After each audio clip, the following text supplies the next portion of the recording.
poverty has many shades. आज से 2-4 महीना पहले के बात है कि घर में खर्ची भी ना था कि बच्चा को खिलाकर रखे और कपड़ा पहनाए। जाड़ के दिन में कपड़ा के लिए बच्चा तरसता है। लेकिन हाँ, इससे पहले तो हम लोग जीने का ख्वाब छोड़ दिए थे कि कुछ जिएंगे भी। जैसे खाना नहीं था, घर में बच्चा रो रहा था, फिर भी समझा बुझा कर और पानी पिलाकर बच्चा को 4 दिन तक सुला दिए हैं बिना अन्न पानी के। गरीबी का मतलब यह है कि ज्ञान की कमी, सहयोग की कमी, संसाधन की कमी को ही हम गरीबी कहते हैं। यदि किसी को ज्ञान नहीं है तो वह भी अंधकार में भटक रहा है, बेरोजगार अपने को समझ रहा है।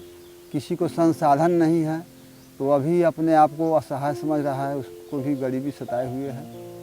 सहयोग की भी कमी, यदि हम छिटफुट अवस्था में हैं, कोई ग्रुप नहीं है तो हम अपने को बहुत असहाय और गरीब समझते हैं। गरीब इसलिए समझते हैं कि दीदी जितना कमाते हैं उतना खाते हैं उतना पहनते हैं। हमारे पास पैसे, जैसे आप कमाई करते हैं 1000 रुपया की या नौकरी करते हैं तो कोई की नौकरी करते हैं 10,000 की, तो उनके पास 2000 का खर्चा हुआ, 8000 बच गए दीदी जी।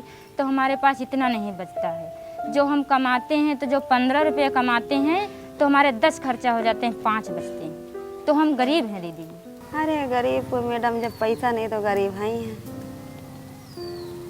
गरीब तो समझने हैं, जब हम पैसा नहीं है तो कहाँ चले जाओ, कहाँ का कर ले, कौन बिजनेस बढ़ा ले। कोई बिजनेस बढ़ा सके तो हर बात, हर अक्ल पैसे तो बतात है।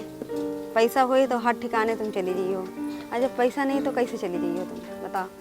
पैसा हो तो गाड़ी भी होई गई, मोटर भी हो गई, उस पर बैठो आराम से, चाहे जितनी उड़ान से उड़ जाओ। और जब तुम्हारे पास पैसा नहीं, साइकिल के पैसा नहीं है तो तुम साइकिल पर चढ़े, नहीं तो तुम पैदल चलो। अपने पास जो है मजबूरियां हैं, जो कि देहात में मजदूरी करने जाओ। पहले मजदूरी सस्ती, बिल्कुल सस्ती थी। अब जिस हिसाब से बढ़ रहा उस हिसाब से मजदूरी 100 रुपया है, 50 रुपया है, और जो न देहात में यही मजदूरी चल रही है। तो इससे आदमी, महंगाई ये है और मजदूरी जो है ये है, तो कैसे काम चलेगा। Is there a way out?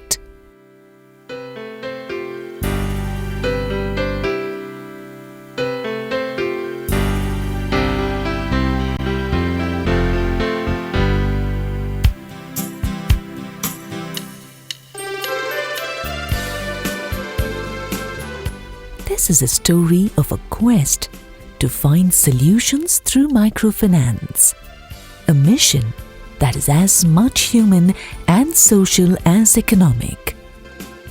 अभी जो हरियाली है वह प्राकृतिक हरियाली नहीं है, भौतिक हरियाली है। In a predominantly agrarian economy, many farmers have come to believe that agriculture is no longer a viable option. Input costs are high, returns are low, and it's far too dependent on the monsoons. Even seeds in the hands of big conglomerates make for an uncertain future. But Shashi Bhushan was an exception. He had seen poverty and hunger at such close quarters that he decided to make agriculture his calling in life.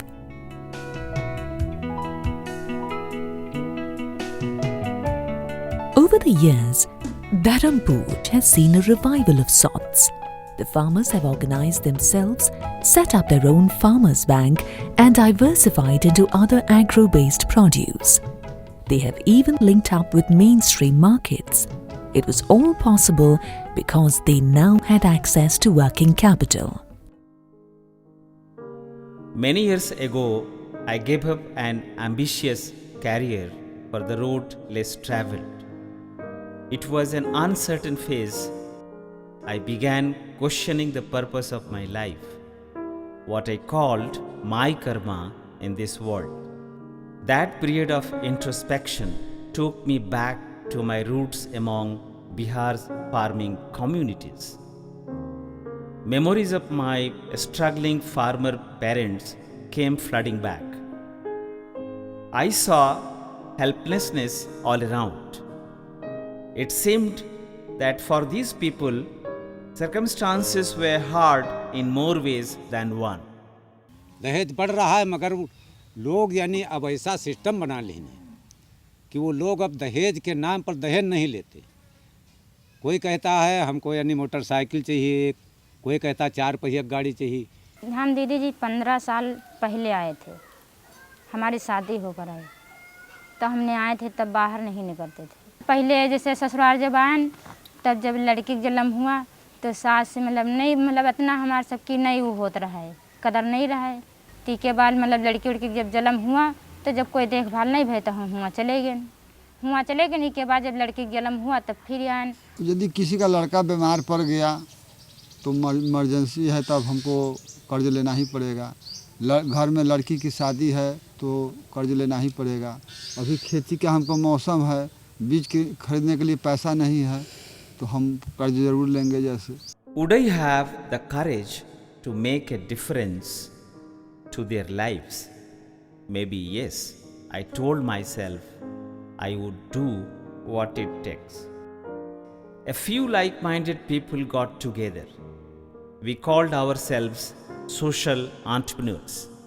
With this spirit, Need was born in the year 1995.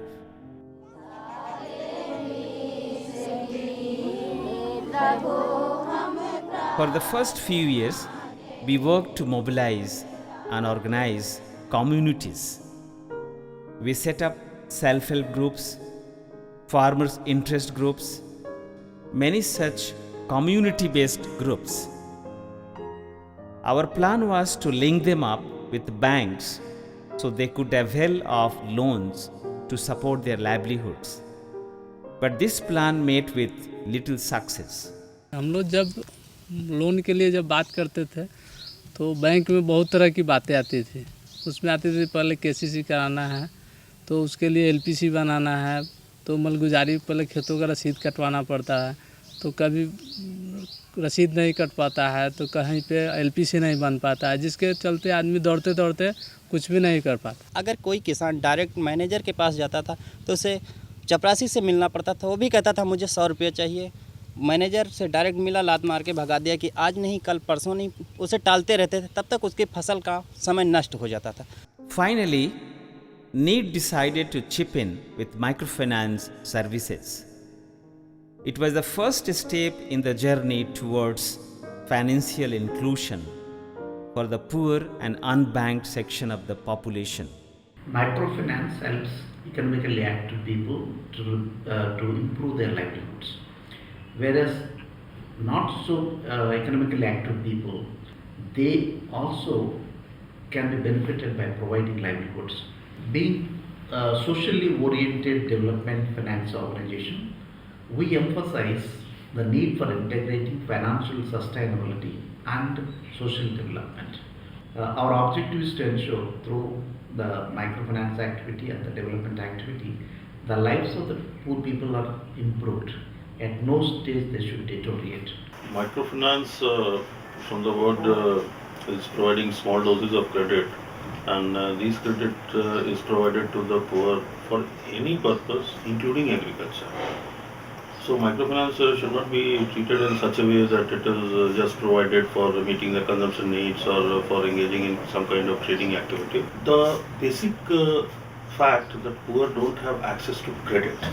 So providing them access to credit is a major role what we are trying to do in this country. Dealing with credit and opening bank accounts became a routine part of our operations. But the more time I spent with the people, the more questions plagued me. Of what use is a bank account without a secure livelihood? How could we turn a blind eye to the stark situations in health, sanitation, and education? It was hitting them hard. We could possibly bring at least a few of these issues under the microfinance umbrella. Perhaps this was going to be our great experiment. But we also needed a focus. So health, education, livelihood promotion, and fair trade became the core areas of our mission. जुग जुग जिया सुललनवा भवनवा के भाग जागल हो, ललना लाल होई है कुलवा के दीपक मनवा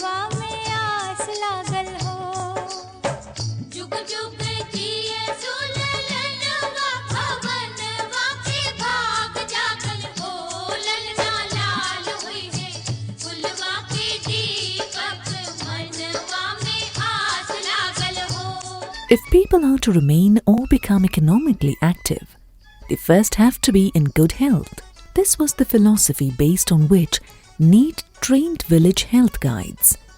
Cadres of committed women are guiding the people on various aspects of health. अब हम साइकिल चलावे लगे। जब साइकिल चलावे लगे तो हमारे घर के कहे लगे अरे बुढ़ापा पर परेशान हो गया। हम कहें चुप रहो, हम अभी बूढ़े नहीं। ये हमारे नीड संस्था चलती है, वहाँ की वो जो कार्यकर्ता हैं वो आई हमको समझाने लगी, तो हमने कहा ले लेंगे, अच्छा है। हमको बाहर से लेना पड़ता है बॉयल किया हुआ पानी, तो ये हमको मिलने से ज़्यादा सुविधा है। हमारे बच्चे आए दिन बीमार पड़ते हैं, पानी पीते हैं। मेरे घर वाले मेरी पढ़ाई एर्थ करके पढ़ाई बंद करवा दी गई थी, क्योंकि लोग घर से निकलना भी पसंद नहीं करते थे। कहते थे कि अब बड़ी हो चुकी हो, शादी कर देंगे।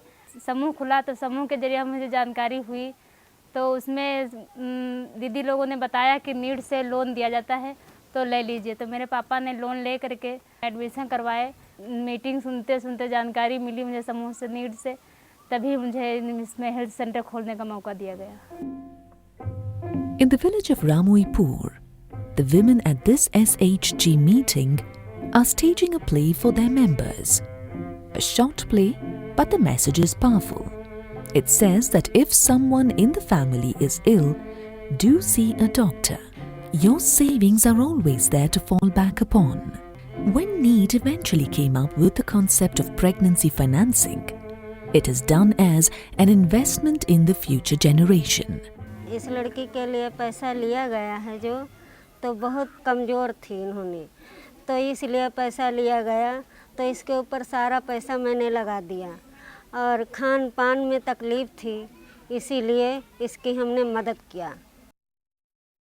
ठीक है बच्चों, इधर ध्यान दो, ठीक है ना। आज हम लोग एक कविता याद करेंगे। मछली जल की रानी है, मछली जल की रानी है, जीवन उसका पानी है, जीवन उसका पानी है।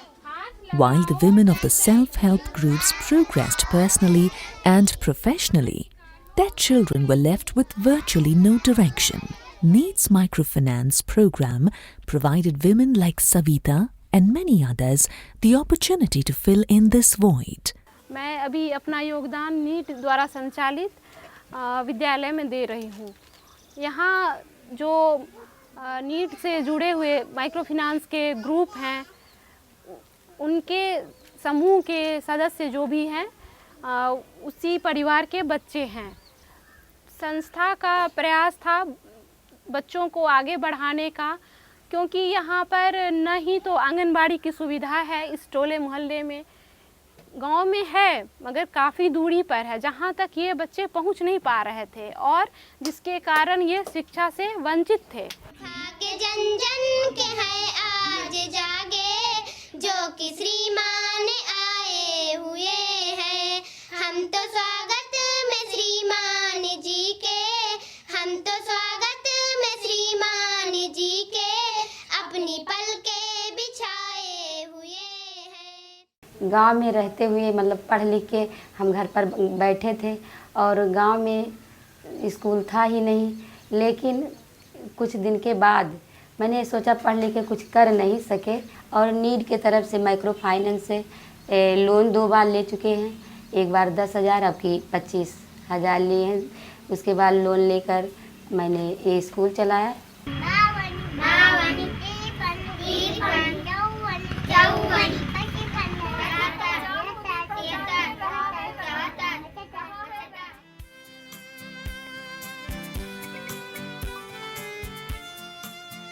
Several agro-based industries have been revived and new ones introduced through NEET's livelihood promotion program.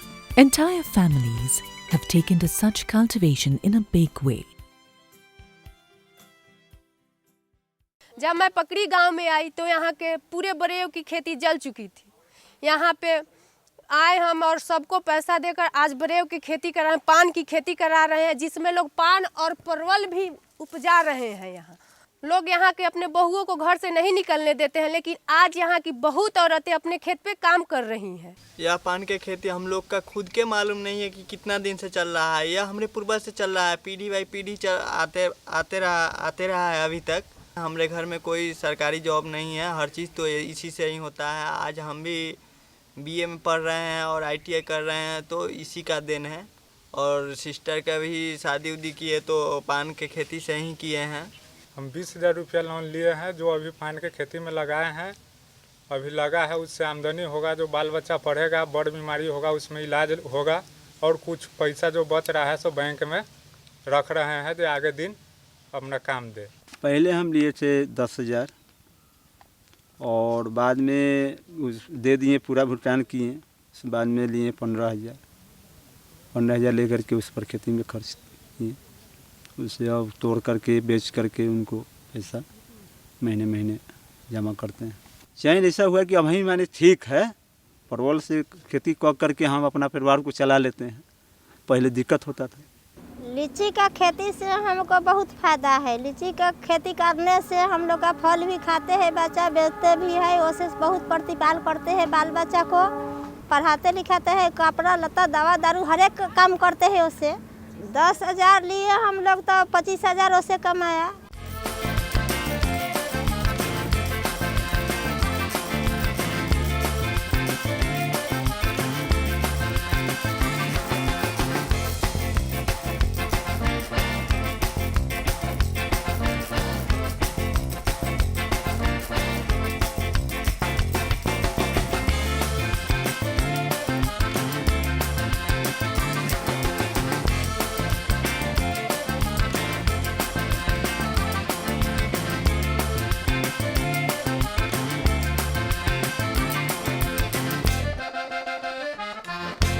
हम लोग सबसे पहले जो सरकारी बैंक से जुड़े हुए थे, लेकिन उसमें हमको सबसे बड़ी प्रॉब्लम हुआ कि जिस समय हम लोग का कार्य करना पड़ता था, जिसके वजह से हमको बैंक में जाना पड़ता था, वह समय पर पेमेंट नहीं करता था।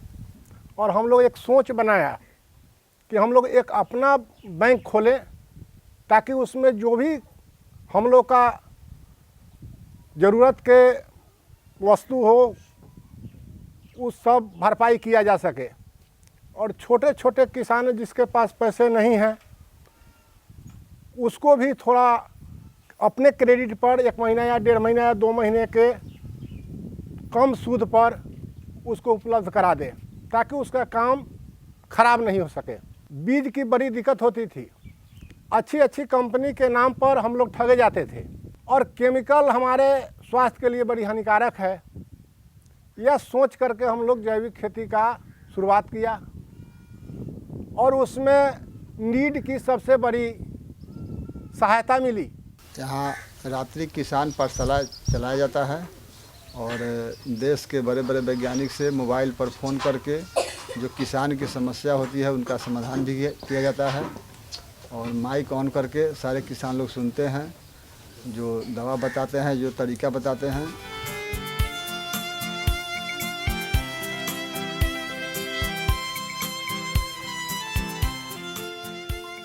मेंथा आई कहाँ से और इसका विकास किस प्रकार से करें जिससे हमें पूर्ण रूप से लाभ मिले, क्योंकि जो बीज के बिचौलिए होते